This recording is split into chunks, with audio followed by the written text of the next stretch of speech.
இருள் நடுவே பிறந்த ஒளி. தேவகியின் 8வது குழந்தை உன்னை அழிக்கும். பயந்த கம்சன் தேவகி மற்றும் வாசுதேவவை சிறையில் அடைத்தான். நம்பிக்கை மட்டும் அவர்களை உயிரோடு வைத்தது. இறைவா, என் குழந்தையை காப்பாற்று. பயந்த கம்சன் தேவகி மற்றும் வாசுதேவவை சிறையில் அடைத்தான். நம்பிக்கை மட்டும் அவர்களை உயிரோடு வைத்தது. இறைவா, என் குழந்தையை காப்பாற்று. மழை பெய்த நள்ளிரவில் குழந்தை பிறந்தது. அவன் சாதாரண குழந்தை இல்லை, தெய்வம்.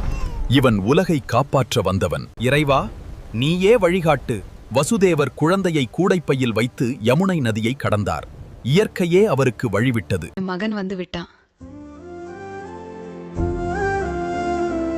கம்சன் குழந்தையை கொல்ல முயற்பான்.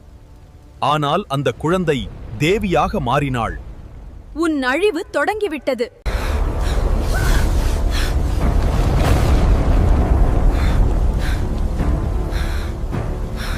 கிருஷ்ணன் கோகுலத்தில் வளர்ந்தான். அவன் பிறப்பு தர்மத்தை காப்பாற்றுவதற்காக. அநீதியை அழிக்க இறைவன் மனிதராக பிறக்கிறான்.